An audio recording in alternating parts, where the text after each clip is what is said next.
Now, if you were going to break down the discussion, first of all, you have to start with what are the actual proposals being put on the table by our officials. Yeah.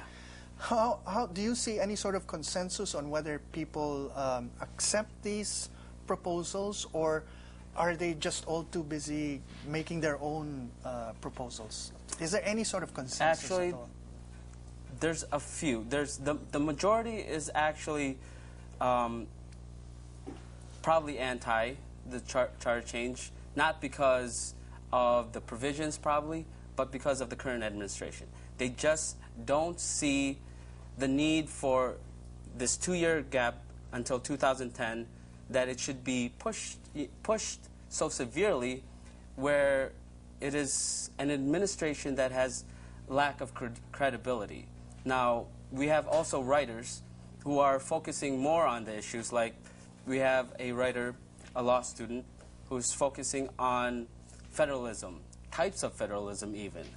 And we have writers focusing on economic reasons why charter change should be pushed forward. But the main consensus is probably not now, maybe wait.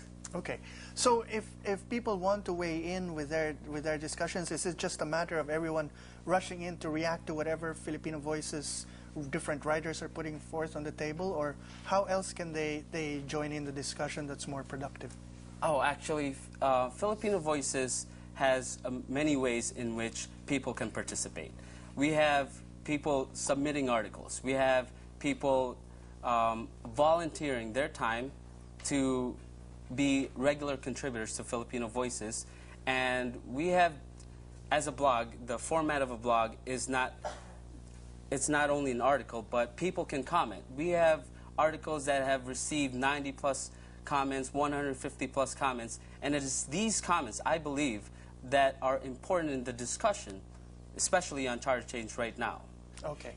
So as we prepare to get into the debate of charter change, let me point something out. What is remarkable is that constitutional changes what is remarkable about constitutional change is that it's viewed as some sort of magic pill to cure the illnesses of the country. Now, when Adrian Cristobal died, it seemed to me that he and his fellow intellectuals who served Ferdinand Marcos brought forth the only real game in town other than Marxism, Leninism, Mao Zedong thought. And that is the idea of a new society or a bagong lipunan.